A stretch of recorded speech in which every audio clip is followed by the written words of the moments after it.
not an ivory tower academic, not at all. He has been a member of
ago.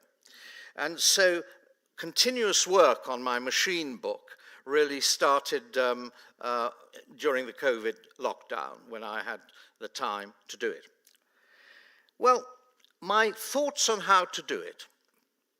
I started with the idea of writing about what I could call the automation discourse.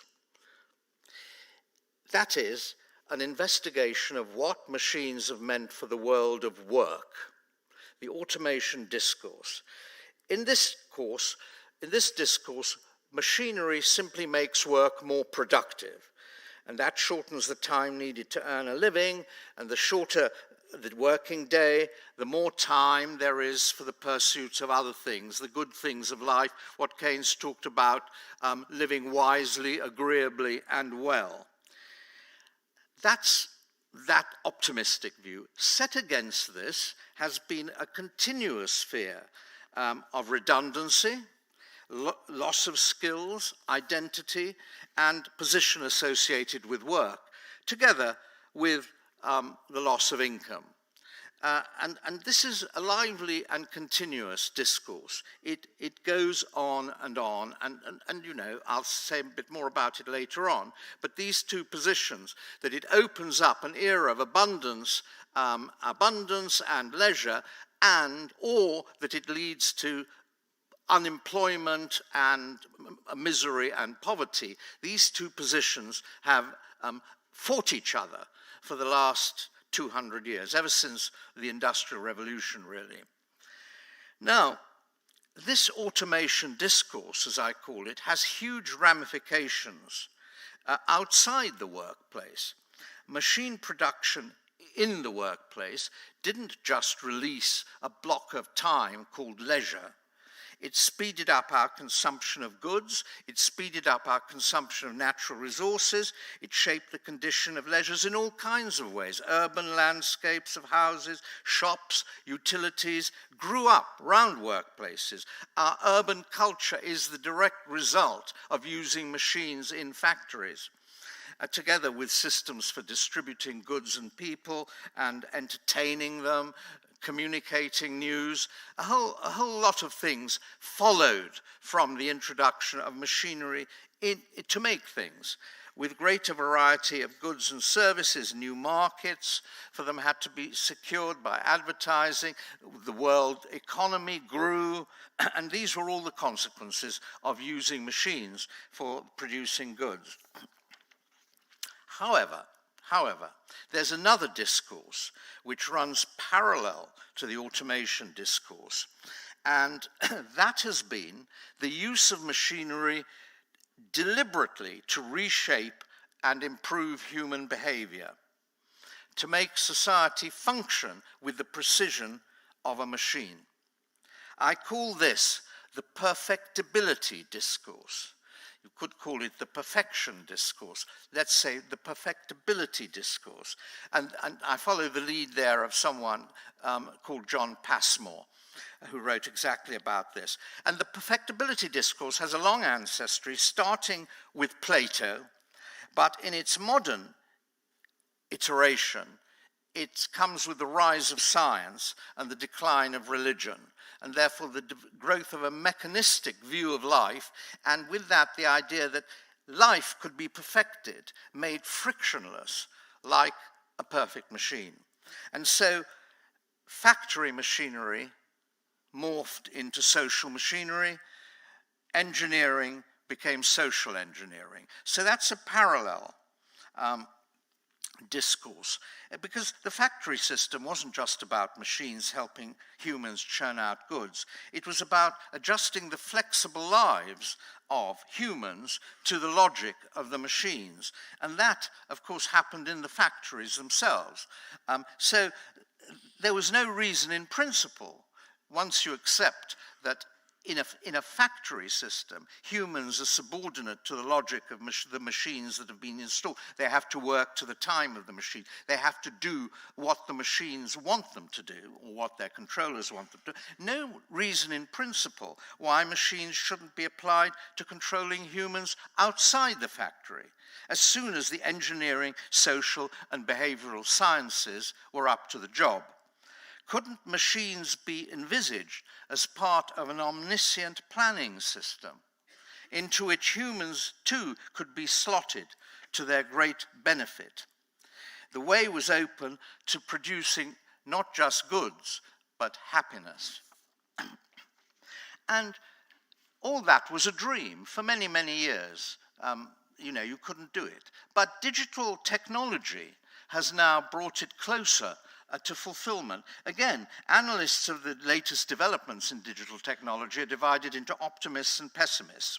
The optimists argue that information technology, starting with the invention of printing, really, frees individuals from the authority of priests and despots. Pessimists point to the enhanced opportunities for control it gives Big Brother. Much of this debate has come to center on the nature of the social media.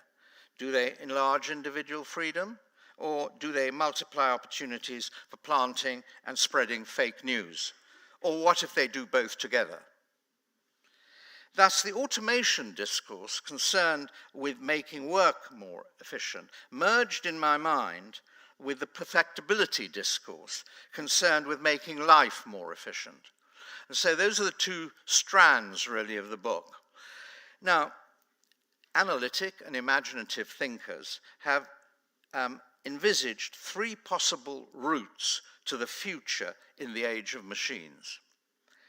Arnold Toynbee stressed the positive effect of having machines do the routine tasks of life. And I quote, "Technology, a transfer of energy from some lower sphere of being to action in a higher sphere." It was the transfer of energy from the lower to the higher that he thought of as the great promise of machines. He's in a long line of optimistic thinkers, which includes Karl Marx, John Stuart Mill, Bertrand Russell, and John Maynard Keynes. By the way, am I supposed to be seeing myself on this? Because if I am, I'm not. No. It's all right? Fine. And all of those thinkers, Marx, Mill, Russell, Keynes, have looked forward to a machine-driven evolution of humans to higher forms of life. And the dream of improving the conditions of human existence is still strong in the scientific community and sections of politics, despite the blows inflicted by the disasters of the 20th century. And that dream of improving or perfecting humans was given new impetus and urgency by the development of artificial intelligence, and urgency by, the warnings of ecological disaster. If we don't raise the human performance to a higher level, not only ecological disaster, but also disasters connected with weaponry and industry, yes, and nuclear energy. Now, that's the first future, that it frees us to realize our higher potential, as machines do. Now, a second projected future is dystopian. As envisaged by Aldous Huxley in his novel Brave New World, the criminality and rebelliousness of humans will be ironed out of them by chemical and psychological treatment with a drug he called Soma. This is also, by the way, the theme of Stan Kubrick's film A Clockwork Orange. Huxley writes, there will be in the next generation or so, and he's writing, the Brave New World dates from the late 1930s. There will be in the next generation or so a pharmacological method of making people love their servitude and producing dictatorship without tears, so to speak, a kind of painless concentration camp for entire societies, so that people will in fact have their liberties taken away from them, but still rather enjoy it, because they will be distracted from any desire to rebel by propaganda or brainwashing enhanced by chemical methods. And this seems to be the final revolution. So that was the vision of the Brave New World. The third future is apocalyptic. It envisages a technological meltdown of some kind. Either the technology brings about a disaster, a nuclear or ecological holocaust, or it stops working, leaving humanity without the means of livelihood. Both these versions of dystopian prophecy imply the destruction of a large part of the human population and the reversion of the survivors to more primitive conditions of life. Mary Shelley's Frankenstein, a modern Prometheus, is a prefigurement of technology run out of control. It came out at the beginning of the 19th century. But there's another version, E.M. Forster's, very interesting, The Machine Stops, is a prefigurement of what happens when the system of machinery on which we have come to depend stops working because of technical glitches, let's say. And evidently the two meltdowns can be combined. There have been lots of things called outings already, incidents of outings, when machines stop working in local areas. You know, the electricity supply is cut off for hours at a time, things like that. Now, Forster thinks, what happens if that happens to the whole of the system of computers, connected computers? Of course, he was writing in 1910, when there weren't any computers, but still he had the imagination to think of basically of an interconnected system of machines which controlled all aspects of human living, but it then stopped working. So what would humans do? However, there's a further strand of thinking about the human future, which is to renounce machinery or the project of social engineering altogether. And here I want to quote from Dostoevsky's Notes from the Underground, notes that were sprung from the 19th century fusion of religion and romanticism. And they open up a quite different way of thinking about the future of the relationship between humans and machines. So Dostoevsky's narrator, to the claims of the technician, this is really Dostoevsky speaking, you want to cure men of their old habits and reform their will in accordance with science and good sense. But how do you know not only that it's possible, but that it is desirable to reform men in that way? And what leads you to the conclusion that man's inclinations need reforming? In short, how do you know that such a reformation will be of benefit to humanity?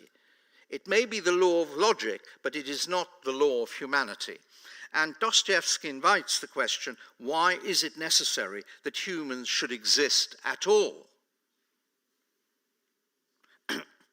Now, my own attitude to machines has been shifted by the effort of thought required to write this book, as well as by some dystopian personal experiences with machinery, which I attribute to age, but of course I generalize as being a general problem. I started off very much in the Keynes camp. Machines would lighten the burden of toil, liberate the human spirit, solve the class war, bring about an age of abundance and leisure, that utopia. The main issue then, in that sort of, if you take that view, is simply a question of distribution. You've got your abundance, you have to distribute it. It becomes a question of social justice. Then it becomes an issue of democratic politics, and so on.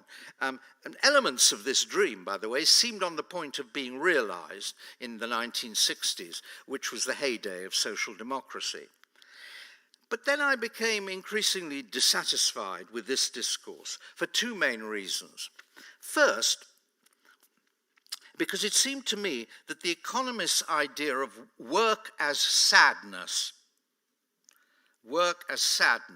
or work as curse, or, to put it in technical language, work as cost, ignored or seriously underestimated the emotional importance of work, paid, rewarded, appreciated work in sustaining the individual's identity and sense of self-worth, as well as communal ties with his fellows. Work, for better or worse, is part of the human condition. It doesn't have to be working 10 hours a day or 20 hours a day, but work is part of the human condition. Humans are not naturally idle people. They never have been. So economists, they skewed the discussion by talking about work as a cost, which of course means that if you don't have to make work, you're blissfully happy. But that's actually completely unrealistic. But the automation discourse, the one I'm sort of talking about at the moment, has also been blind to the totalitarian danger of treating human beings like bits. Long before Frederick Winslow Taylor developed his principles for the scientific management of factory work, and this was, he did that early in the 19th century, Jeremy Bentham in the 1820s had devised his panopticon, a circular prison with cells arranged round a central tower from which at all times prisoners could be observed by a single security guard.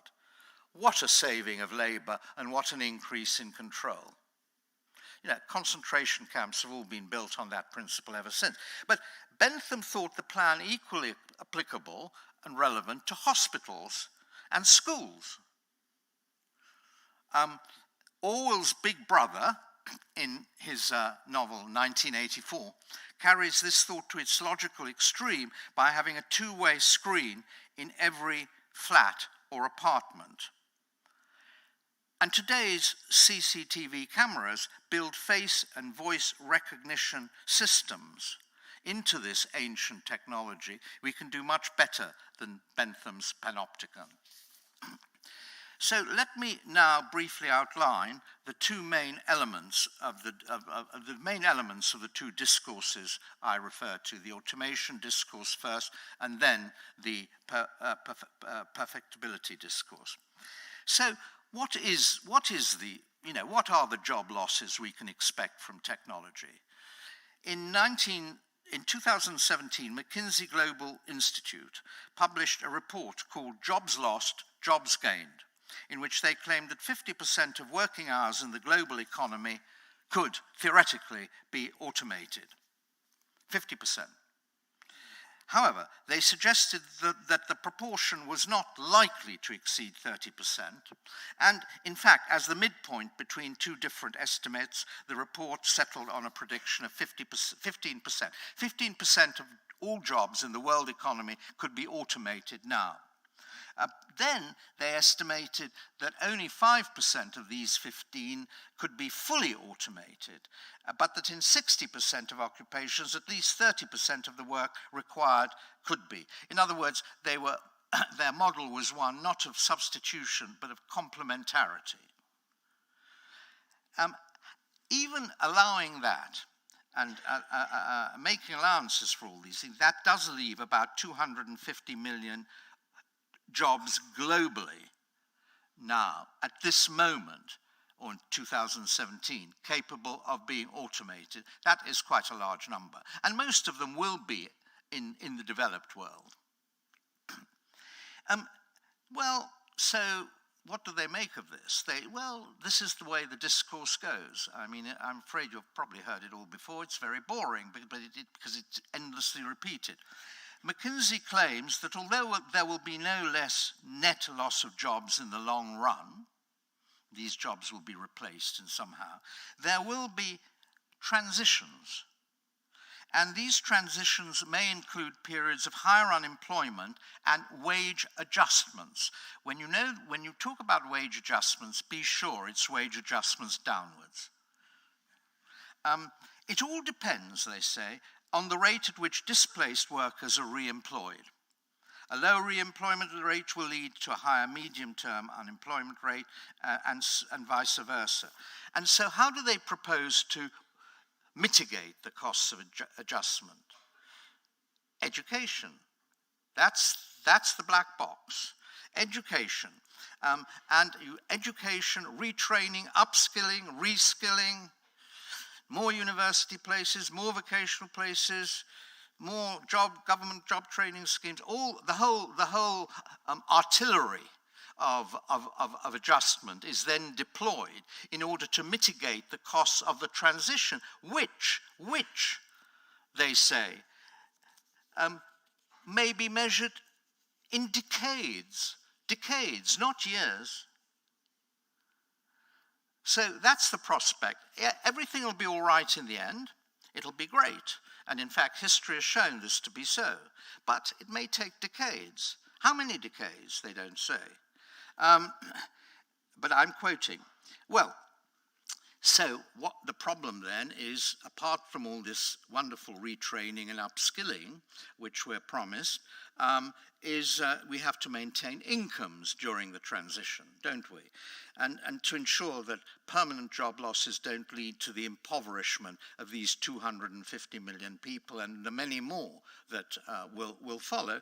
And so you have lots of schemes for doing this. One of the most interesting, by the way, is universal basic income, which would give citizens a state stipend independent of the labour market. And there have been trials of this in different countries, and I'm not against it. I think if you're going down this route, it's something you need to consider very carefully.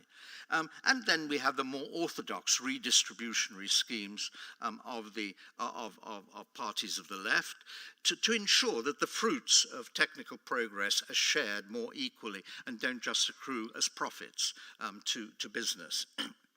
So that's roughly the state of the argument today. But it's not static, because as technology improves, more and more people will be made redundant who are now working in routine jobs and research jobs and in low-paid precarious jobs like shelf fillers. In other words, more back-office work will be handed over to software tools. Voice recognition systems will remove the need for knowing foreign languages, for example, and therefore translating them. Nor indeed will there be any need for drivers or pilots, as driverless cars and lorries take control of roads, rails, and skies. Nor will there be any need for human cashiers in supermarkets. They've already gone, most of them. The time for bringing new medicines to market will be cut from years to months, to days, as computers equipped with big data take over their testing, thus removing layers of human technicians from the medical profession. Some human tasks, of course, will survive. Business models of the future leave place for energized, strategic cadres of people working alongside chief executives to direct the labours of thousands of machines. Jobs involving manual or human dexterity, like bartenders, may well survive, since robots are not good at pouring drinks, and there's no real way people have yet worked out how this defect might be remedied. And there are lots of new jobs available which will come into existence in the caring sector as the population ages and growing percentage thereby become less healthy. Well, then, so what do we say? This polarized debate does scant justice to the many reasons why people have worked throughout history. And it's also heavily gender biased. After the Industrial Revolution, men replaced women as the family breadwinner. Women's work became increasingly invisible homework. And until recently, women's participation in the labour market was considered secondary to marriage and child rearing. And so the results of automation, good or bad, have mainly been discussed in relation to men. So I felt, that the discussion was unsatisfactory from that point of view too.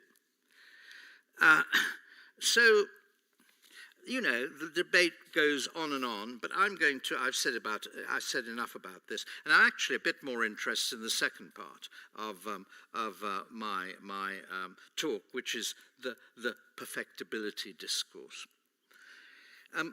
As I said, this started with Plato and his picture of an ideal society ruled by philosopher kings, not philosopher queens, philosopher kings. Cutting across it was the Augustinian Christian religion, which ruled out the possibility of perfection in this life.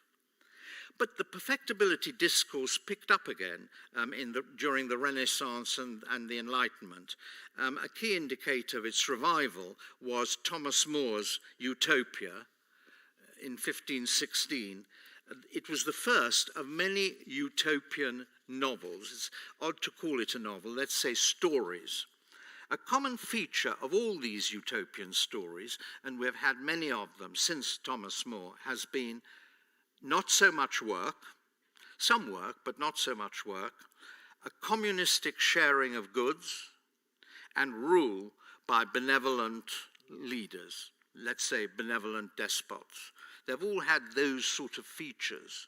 You know, the Soviet Union was one incarnation of a Thomas More ideal. And the philosophic impetus behind these ideas, and I think this is very important to understand, was to straighten the crooked timber of humanity, straighten the crooked wood out of which humans are made, so as to avoid the crimes, follies, and misfortunes which have hitherto dominated history. That was the idea. Why are bananas bent? Albert Hirschman once asked. Why are bananas bent? Because no one went into the jungle to straighten them out. So these were the people who were going into the jungle to straighten out the bent timber of humanity. Machines directed by enlightened controllers would go into the forest and straighten out the human timber. Now, the perfectibilist discourse goes like this.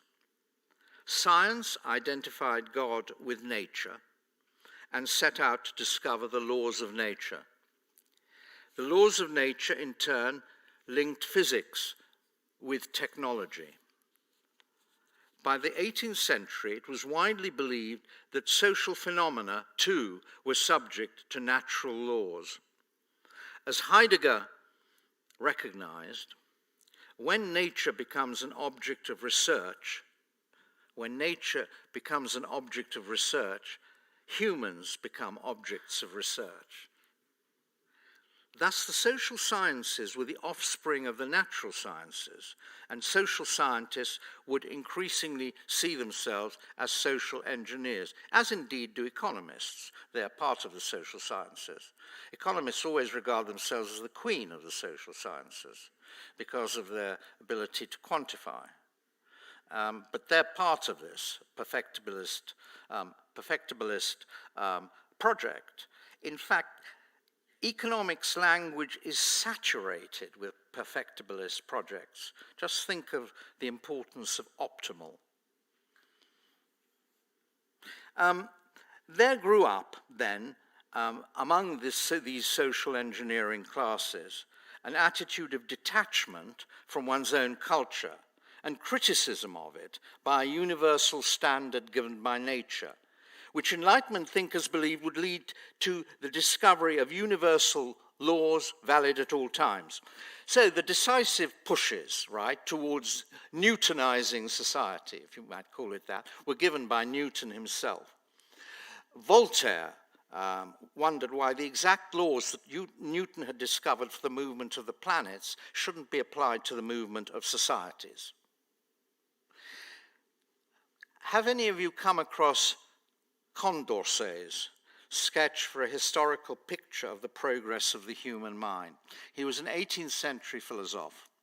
And he's interesting because he states this belief in its almost unqualified form.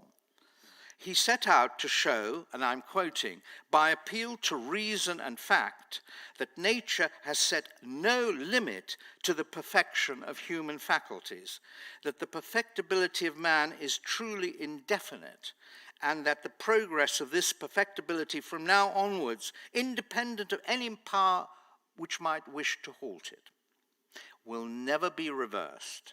But then he adds an interesting qualification. As long as the general laws of this system produce neither a general cataclysm or such changes as will deprive the human race of its present faculties and its present resources. So there was a qualification there, but he didn't make much of it. We now think of this qualification in rather more urgent terms. Condorcet had an interesting, he was very far-sighted, but at the same time completely insane. He, for example, believed that knowledge of statistical probabilities would replace irrational by rational choices, a belief faithfully upheld by mainstream economists to this day. That's why they study econometrics. Condorcet didn't have the calculus yet, but he had an idea of the calculus, and he thought it would be especially useful to work out credit ratings. Credit ratings, he saw that in 1794. He saw credit ratings. And what about social credit ratings, which they've introduced in China, of course? So all this was all within his vision, but he thought it could be done quickly. He should have known better. He wrote this book a few months before he was executed by the French Revolution. I mean, they're not sure whether he was executed, but he died of poisoning. He didn't foresee that the attempt to introduce that kind of society was going to lead to horrors which he'd never dreamt of.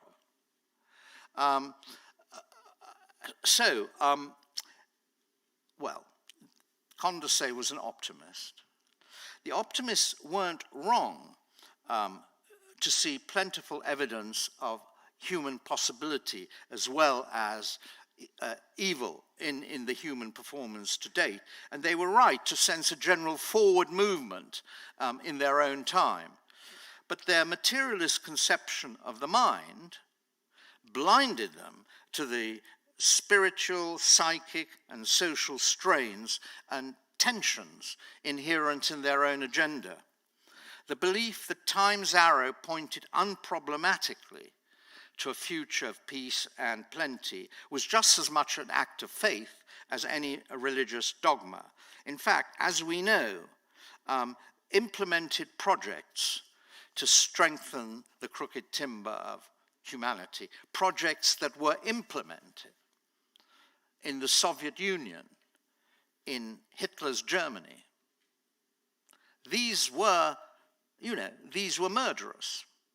And they were bound to be. It's not that perfection is murderous, it's the desire to get a perfect society, whether it's a perfect society without any classes, or whether it's society with only one race.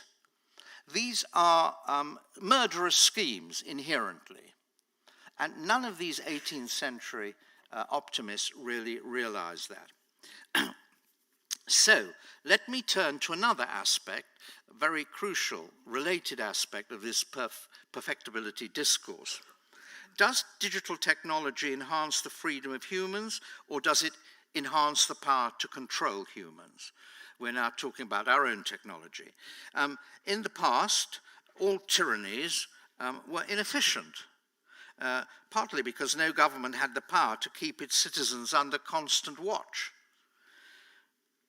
This isn't true today. So, is technology divine or devilish? Early champions of the internet envisaged its potential in starkly utopian terms. Today's techno enthusiasts are heirs of the California or wired technology. ideology named after Wired magazine.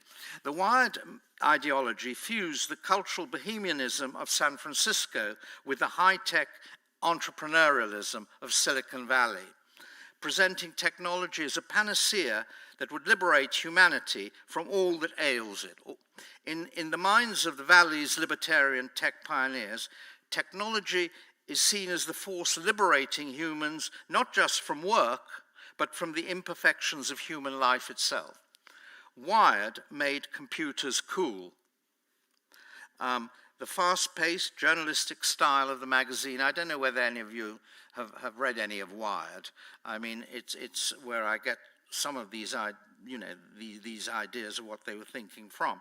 The journalism, the magazine covered the latest computer culture, contemporary pop culture, all manner of digital gadgetry.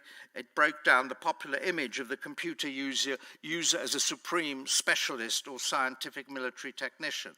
When Wired arrived on the scene, widely available, affordable, and easy-to-use personal computers were beginning to explode into the United States and British markets. In the magazine's pages, computer nerds, tech wizards, programmers were all of a sudden imbued with a kind of cultural capital that had hitherto been reserved for pop stars and celebrities. Well, we know their names. In his book, From Counterculture to Cyberculture, Fred Turner notes the links, both material and spiritual, between this new generation of digital utopians and the radical traditions of the 1960s counterculture. Both eulogized a kind of anarchic vision of human freedom. For many of the 1960s radicals, this meant living communally, sharing sex, using conscious expanding drugs, and taking an equal share in the running of the community. For the Wired generation, it meant accessing information and contributing to the vast digital network with total ease. For Mark Fisher, who is a very important cultural critic, the 1960s and 1970s were the acid moment, the moment when social and economic conditions plus popular music and drugs enabled an unprecedented expansion of consciousness. So that was the mood. But you know, this utopian view of internet as liberating, removing all intermediaries between knowledge and the individual. All those gatekeepers would be gone, and you know, you'd have direct communication with God, the God of the internet. But it depended on there being an absence of fixed, discernible power. In fact, two sources of power remain highly concrete and visible: the state and the private corporation. It's easy to forget the extent of the power that governments and regulators exert over what we see online. This is most visibly, of course, instantiated in what has come to be known as China's Great Firewall, a state censorship project of gargantuan proportions that both blocks online content and monitors users' individual activity on the web. The firewall is part of the Chinese government's Golden Shield project, through which Chinese officials have also sought to produce an enormous electronic database, including speech and face recognition, CCTV, and credit records, and combine this with traditional data about individuals' internet use. In the hands of Chinese officials, information is a means by which state power can be exercised and extended. And that's always a potential. That's always a potential of this technology, sure. But we don't need to look as far as East Asia for examples of governments seeking to police information flows online. The American military's Information Awareness Office, IAO, was established in 2002 in the wake of the 9/11 attacks with the intention of using digital technology to extract and store vast quantities of personal data on everyone in the United States. Tellingly, it has as its motto, "Scientia est potentia," knowledge is power. The Orwellian scale of the various parallel intelligence programs run both by the US Defense Advanced Research Project Agency and the UK's Government Communication Headquarters in the name of counterterrorism is startling. And, you know, an article I read in the New York Times recently about IAO's surveillance projects. It sought to, I'm quoting, construct a computer system that could create a vast electronic dragnet searching for personal information as part of the hunt for terrorists around the world. And the system is ominously named Total Information Awareness. It would provide intelligence analysts and law enforcement officials with instant access to information from internet mail, and calling records to credit cards, and banking transactions, and travel documents without a search warrant. The IAO's director, Admiral Poindexter, said that government needs broad new tools, he said, to process, store, and mine billions of minute details of electronic life in the United States. Well, now we turn to the other very visible presence, my last visible presence, which is capitalism, and particularly the big platforms that are now in total value the largest holders of wealth among all businesses in the world, things like Google, Facebook. Here's something from Murmur, a novel by William Eves. I think it's rather interesting. It was published in 2018, in which a fictionalized Alan Turing, do you know who Alan Turing was? He was the great British cryptographer, and he devised something called the Turing test, which was supposed to be able to distinguish a robot from a human being.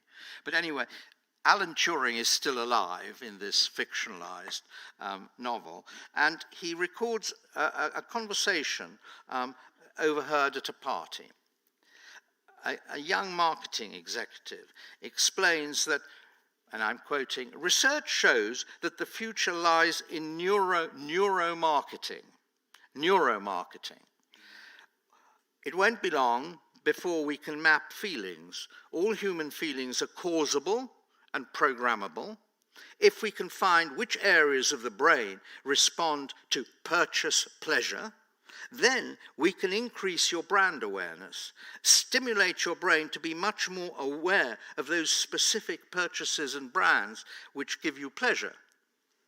Well, then a biologist joins the conversation and says, the point of what you do is not to get at what's human about mental processes, says the biologist, or what it is to feel, but to reduce the definition of being human to a data set that can be used to write proprietary algorithms that will tell us what you think we'd like you to buy. The data hasn't got to be remotely accurate. It just has to be everywhere. And then, when it's everywhere and used by everyone, it will be right. So you don't even have to find out what humans want to purchase in order to sell them. You just have to actually reduce their consciousness to the point at which they will actually follow the instructions of the algorithm. And so the big theorist of surveillance capitalism is Professor Shoshana Zuboff, who wrote a book called Surveillance Capitalism a few years ago. And I just quote one thing. "The techniques of surveillance capitalism combine big data, machine learning, commercially available predictions of user behavior, markets in future behavior, behavioral nudges, and careful structuring of choice architecture to steer human activity in the desired direction. A new economic order that claims human experience as free raw material for hidden commercial practices of extraction, prediction, and sales. And of course, what Zuboff's also noticed is a symbiotic relationship shared by systems of state and private sector surveillance, because the state also gets information from the platforms.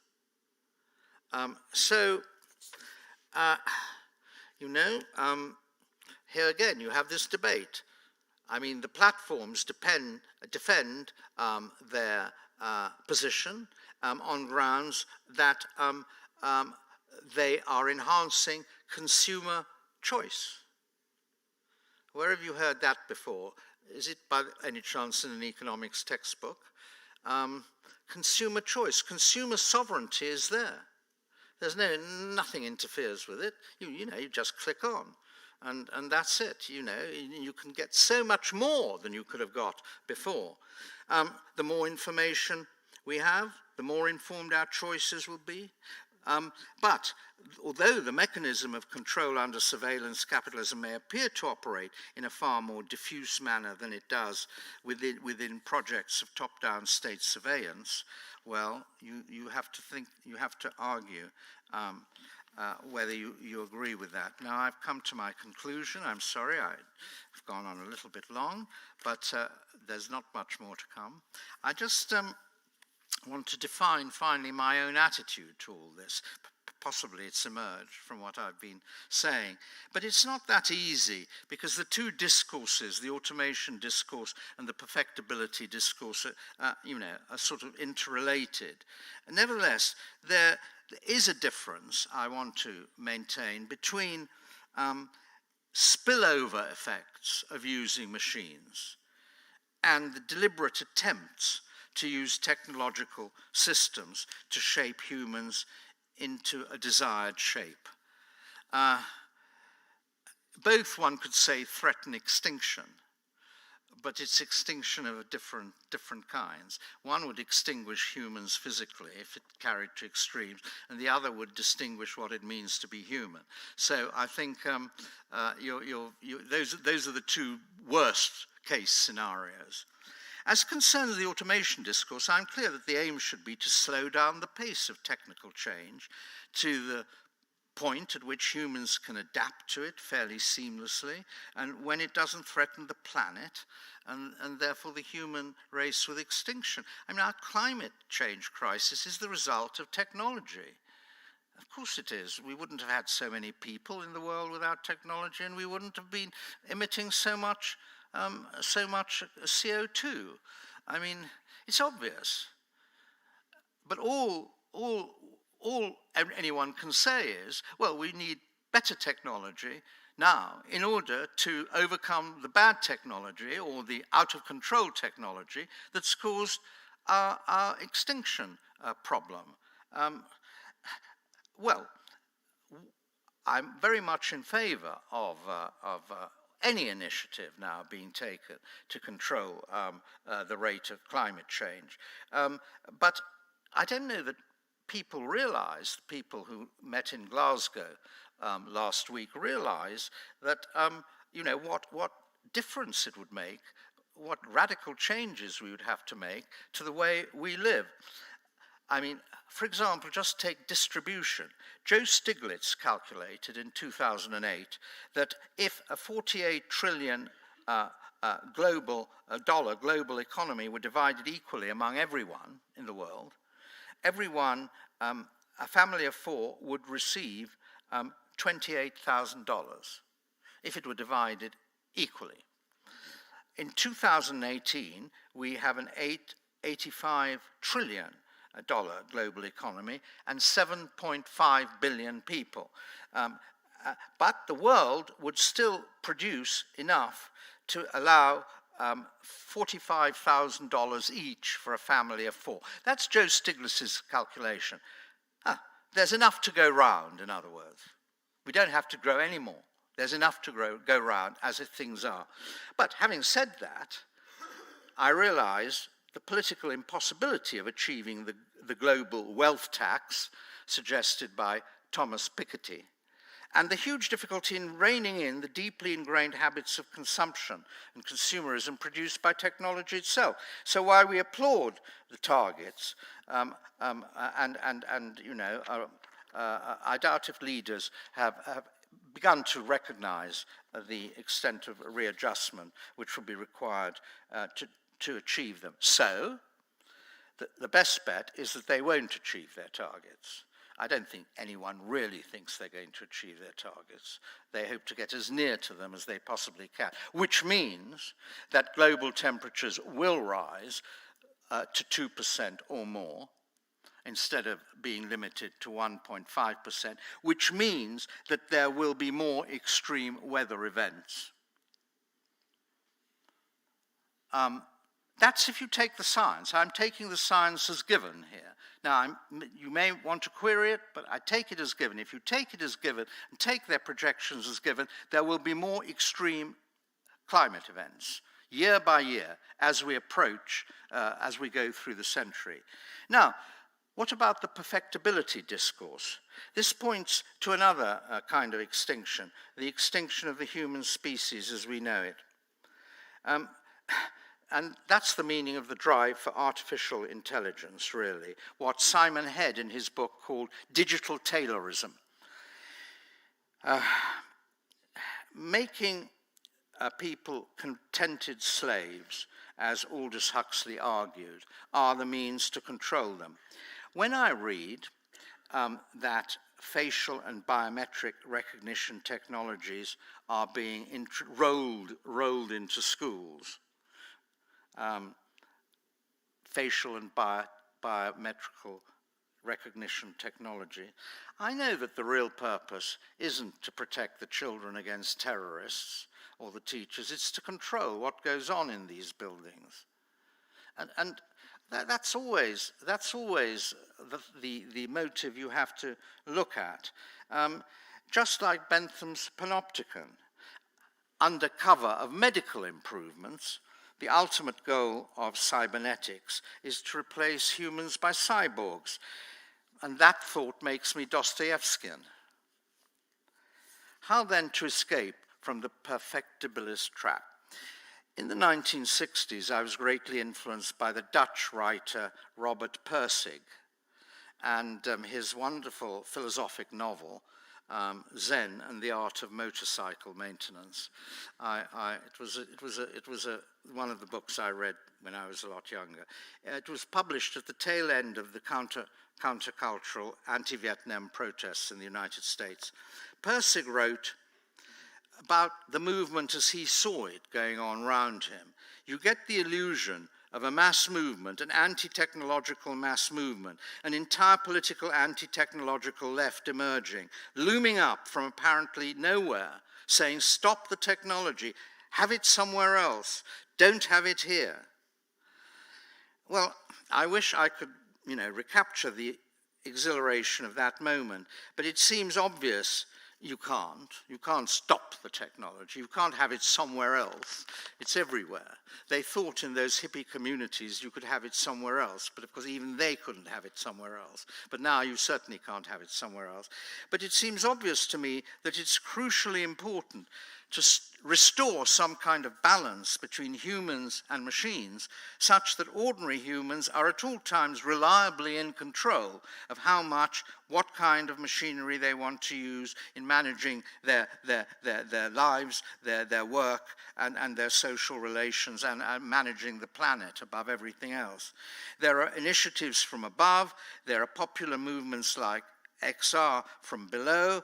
A top group of scientists has called global warming a wake-up call, the doomsday clock group. But do we really understand what waking up means? To our standards of living, to travel, to all the machinery which satisfies our wants at the price of controlling our lives? Not yet, but perhaps the time will come. Now I want to introduce a really nice economic concept. in my last paragraph that I got from Albert Hirschman. The Economist, he said, had the idea, intriguing idea, of the optimal crisis. Deep enough to provoke change, but not so deep that it wiped out the means to make it. The optimal crisis. It's a wonderful idea. Thus, necessities would be converted into virtues. And I think we have to hope, we have to think of the future in that way, that our lot will be progress through catastrophe, indeed, as it's always been, but that the catastrophes are optimal. Thank you.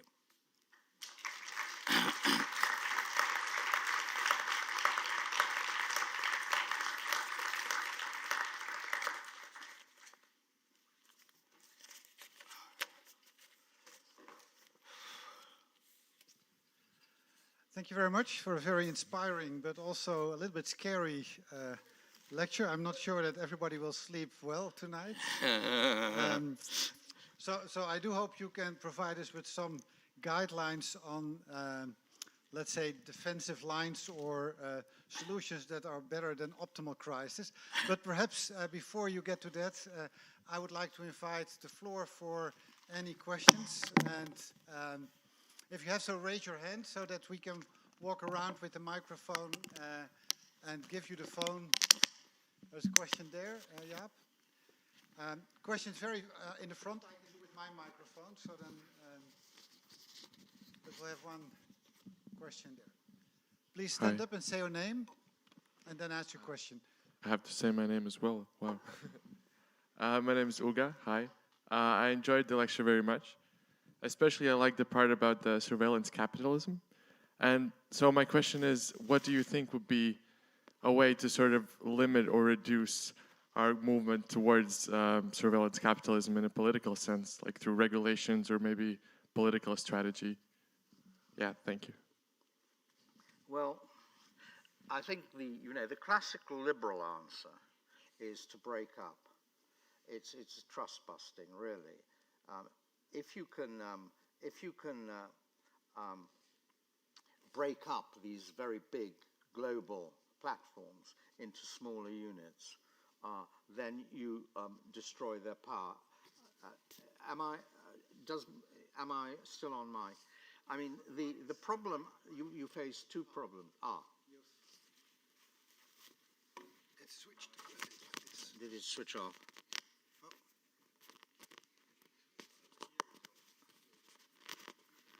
Okay. You have to put it here. You have to bend it a little bit to your mouth. I have to bend it to my mouth. Okay. Can anyone hear me? Yeah? Okay. Yes, so trust busting is one answer. The problem is starter advantages. They're huge, immense. They've already got so much data. It's very hard for a new platform to come in with so little data and then try and fight the very big. That's one problem. The second is that if you break up these big platforms, then you increase the power of the state. Because like you have in China, they simply don't allow certain platforms in, and they control their own. So you just have to click off, not use them as much. I mean, I think it's going to be difficult. That's why I believe that you have to have some more experience of E.M. Forster, the novel, The Machine Stops. We have to have more outings. And then we start getting alarmed. You see, I don't think it is Boris Johnson in Glasgow talked about a warlike situation we face, but it's not a warlike situation. We don't really believe we're at war. Where is the evidence of the war? It's not like 1940. So I think using war analogies are useless, actually. You haven't got that emotional response that you do have to an existential crisis. because the crisis hasn't happened. That's why I'm sort of quite attracted by the idea of the optimal crisis. But it's very difficult to arrange the optimal. Annelies? No. Yeah, I'm a bit deaf, but if you speak up, I'll be okay. My name is Annelies. Do you have an example of an optimum crisis in the past? What is your most optimal crisis? What is the most optimal crisis? Or Yeah, what has happened in the past that for you was the most optimal crisis ever? Good question. Good question. Can one think of crises that have been okay? You can't say it's exactly optimal, but it came closer to being optimal than some others. I'm sure we can all think of more examples. I mean, something like a big depression, economic depression. That doesn't kill people necessarily. You get a lot of unemployment, but it spurs people to think. I'm thinking of the American Depression and Roosevelt's New Deal.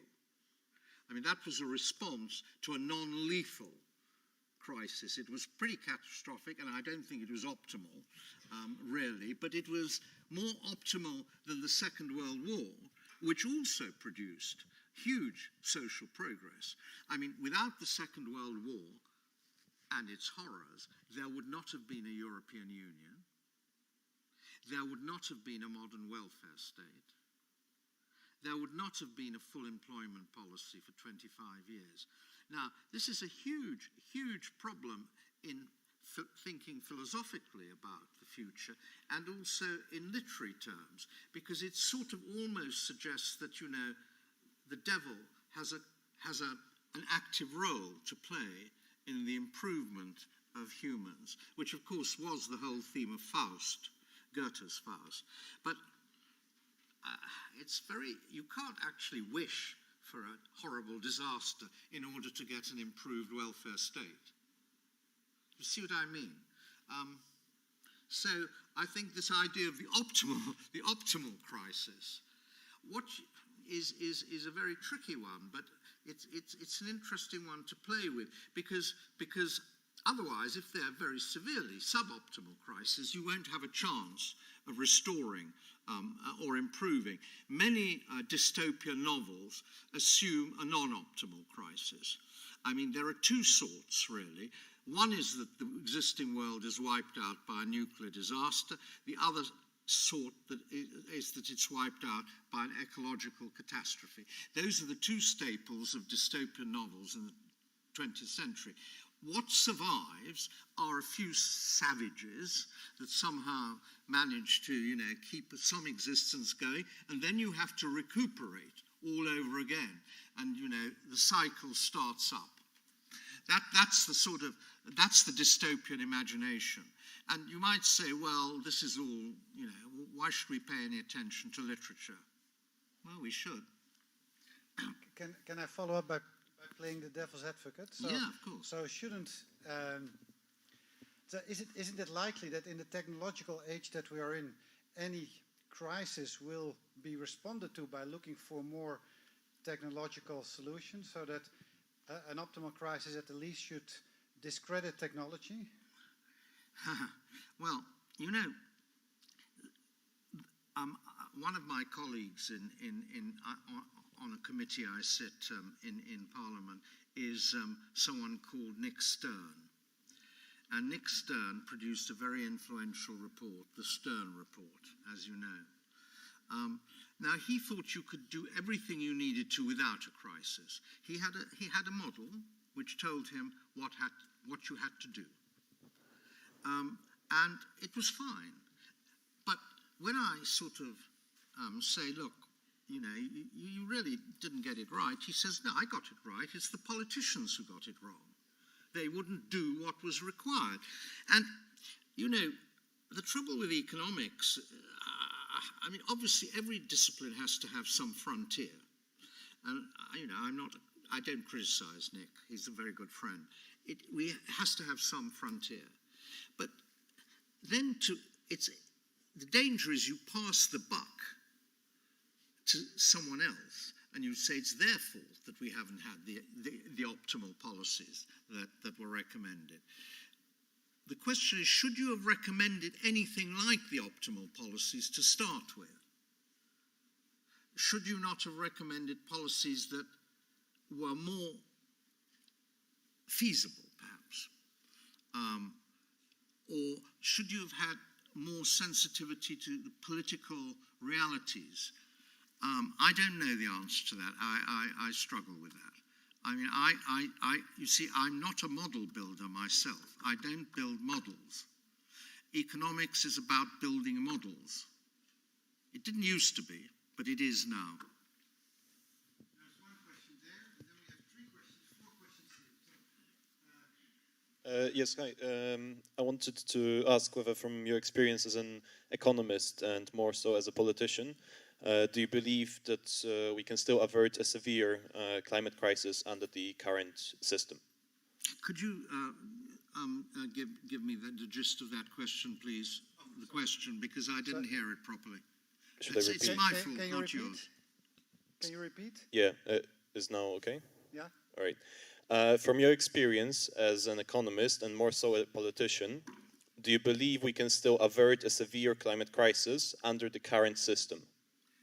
As an economist and as a politician, do I believe... Can you fight a crisis at this moment? Can you fight it? A climate crisis. Can you overcome the climate crisis? No. No. As I said, the temperatures will just rise. The end of the question was in the current system. In the current system, well, you probably not in. Well, okay. I want to throw the question back at you. Then, under what system do you think there'd be a chance? Or let's say system. Under what conditions? Well, idealistically, probably a world government of sorts. Okay, world government. Yeah, I have no clue, okay. honestly, but... I agree. If we had a world government, preferably a dictatorial world government with the right ideas, we could probably force people to adapt their lives to the requirements of ecological security, probably. But all these things are going to happen in the next 20 or 30 years. Are we going to have a dictatorial world government by then? You see, much of the damage is going to be done in the next 20 or 30 years. And that is without, if everything is backloaded in the way it looks likely, it's going to be India, for example, China. A lot of the damage will be done, and the crises will be there. I mean, they won't eliminate the world. Of course they will. They'll make bits of the world uninhabitable, and that will provoke a massive migration movement from China into Siberia, which will become maybe much warmer, and from Africa and the Middle East to Europe. So, yeah. Tell me I'm wrong, and I'll withdraw. I think we move to the next question. I hope the science is wrong. I hope the science is too pessimistic. But coming back to your proposal of the optimal crisis, this was because you are very critical of technology having deliberate efforts to use mechanisms as a mechanism to influence human behavior. That's what you're very critical of. It's difficult to hear here in the back. I don't think people can hear you. So sorry.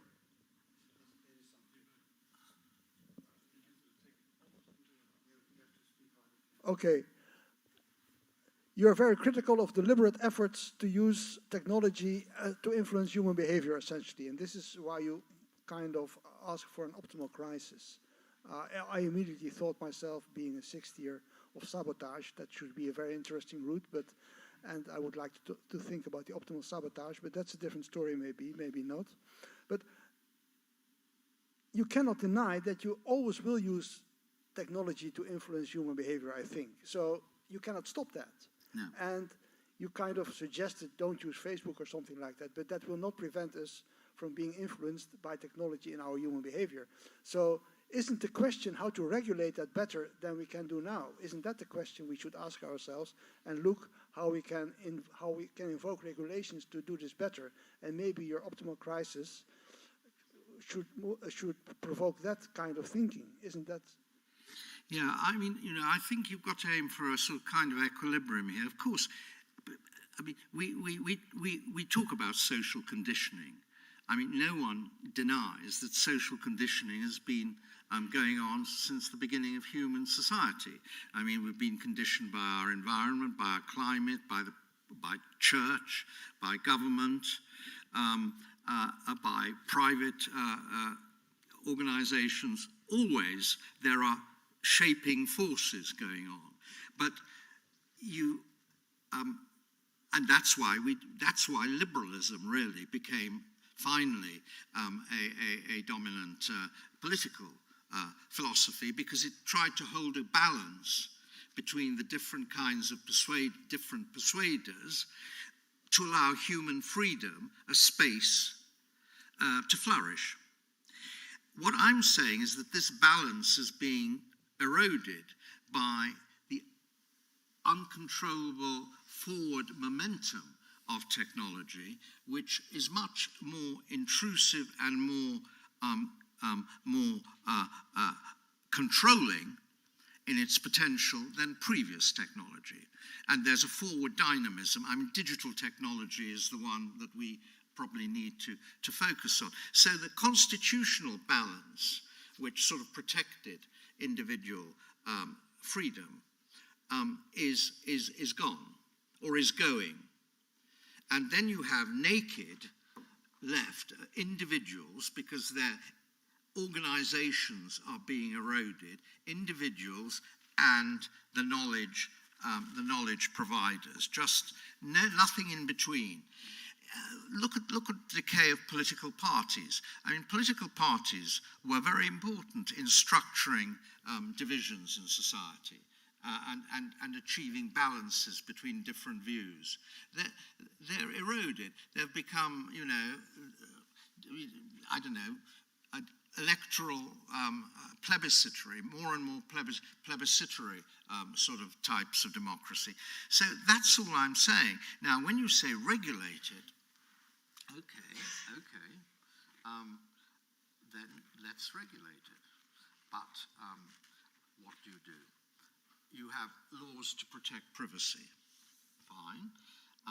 If you have really serious laws to protect privacy of information, you would destroy the platforms, and that's why they won't allow it. Because their profits are based on non-privacy. You might try and think of different financing schemes for access to information on the internet. You want to police fake news, or do you? What is fake news? What is the difference between fake news and non-fake news? Doesn't the world have some conspiracies going around? We all believe in conspiracy theory, up to a point. It's when we believe it insanely that we go mad. Has anyone read Ursula Le Guin's Oryx and Crace? It's a great novel. Anyone read it? Do I mean Ursula Le Guin? No, I mean not Ursula Le Guin. I mean what? Margaret Atwood. You're quite right. Sorry, you're right. Have you read it? Yeah, well, you know the plot, or one of the plots. It's sort of very. Anyway, this doctor, he's working for a sort of high-tech company, and they've developed a drug, And this drug, or it's a super vitamin, which will make everyone incredibly healthy. And tell me if I've got the plot wrong. And anyway, then someone says to the company, but look, if everyone becomes very, very healthy, there'll be no, that will destroy the pharmacological industry, pharmaceutical industry. There won't be any more need for doctors. So what they do is, they put into this super drug some random virus, which people sort of, enough people take, and basically, I mean, ends up the whole human race is sort of is destroyed. This is the pharmaceutical disaster, and they're left a few superior people whom, a small number who maybe have been perfected. Am I roughly right? Yeah. Okay. I think that's it for regulation. So I have at least two people. Sorry, the point of bringing that is, when we think of conspiracy theories, we say, but this couldn't happen now. We couldn't ever have something put on the market which actually causes diseases it's meant to cure, could we? No, not if we're sane, yet most people in Russia seem to believe that. They won't get vaccinated. There's one question here, and then there, and I think then we have to stop, and then any other question will have to be asked during the drinks afterwards, so then you have to take your chances there. Try to keep your questions short and concise for the sake of time. Okay, very short question, and then maybe a little follow-up remark, but I would definitely advise you to use this optimal crisis in the last chapter. So the optimal crisis, I think for me, would mean it's a crisis that sparks a gale of creative destruction, and then I hope you know where I'm going. Okay. I'm missing in the whole story the whole idea of an open society, of an open-ended future, and Schumpeter's work on evolutionary economics. Can you comment on that? Reluctantly give up the mic. Yeah, I heard that. Creative destruction is absolutely a possible way. I mean, either Schumpeterian. Look, Schumpeter comes from Central Europe. Central Europe is Faustian. I mean, they know all about the role. I mean, if you are from Central Europe, Germany, Austria, you always think dialectically. That seems to be a central philosophic tradition. Marx got it from Hegel, but of course Schumpeter thinks in exactly the same way. You have to have destruction in order to have creation. Now, the point is always how much destruction. How does Schumpeter want to control it? I mean, he doesn't. He says you've got to allow enterprise to create the wealth, but it'll do it in this kind of private enterprise, but it'll do it in this kind of way. And there's a long-run equilibrium somewhere in the system that he doesn't quite sort of ever get there. It's, as you say, open-ended. The trouble is how much destruction is it just to inflict on people for the sake of the creation? And B, how do you know what the outcomes are going to be? In the past, you can say out of the welter of disruption, destruction, and everything else came our marvelous capitalist civilization. And we had to pay the price for it, the necessary price. Yeah, well, I think you have to make up your mind about that. But I don't know whether Schumpeter, he certainly didn't have an idea of optimal in the back of his mind. I mean, sorry, this is another subject almost. Schumpeter wanted to believe in equilibrium, I have but he to couldn't. control you as well as What? Okay. You and drink. You can. You stay for drinks. Final question there.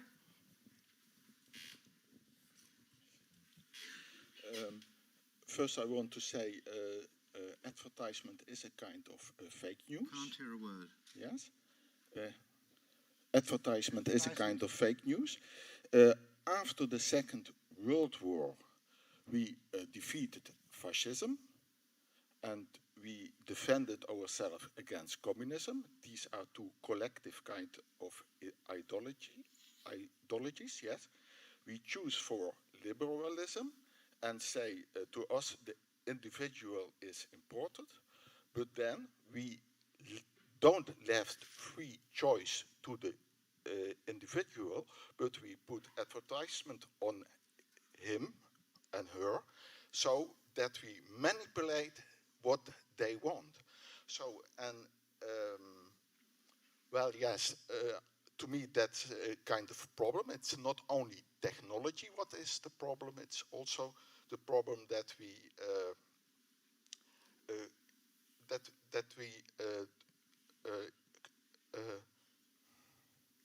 no, I don't. Advertisement is also a problem. I think.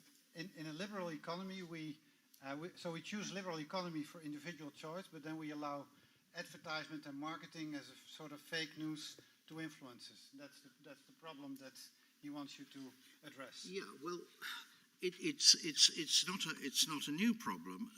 Right from the beginning, the doctrine of consumer sovereignty was attacked on grounds of unrealism.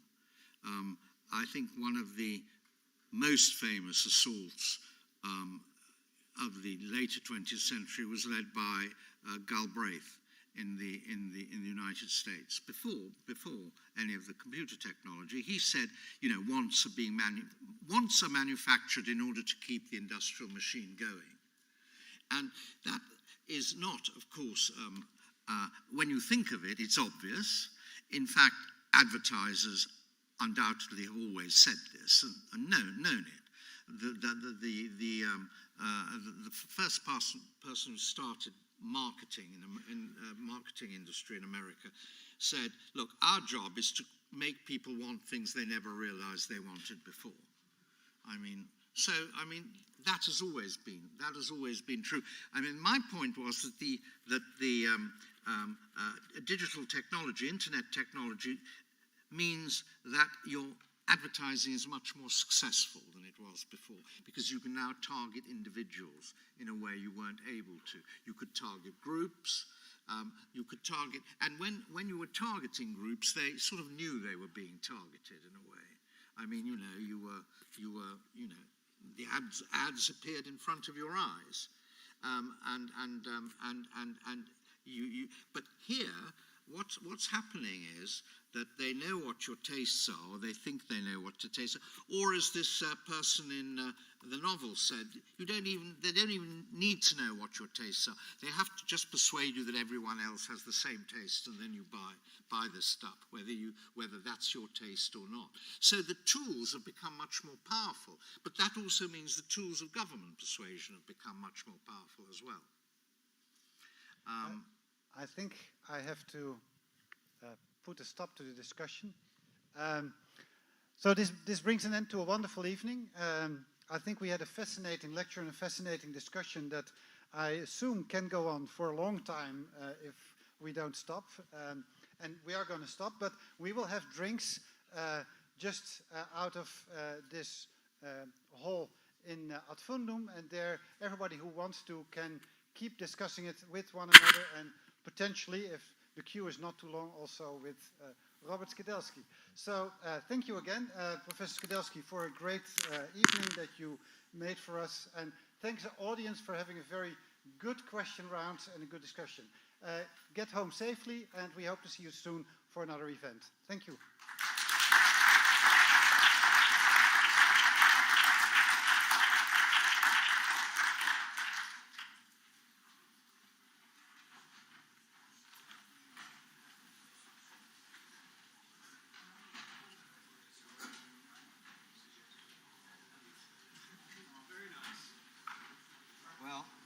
I think, you've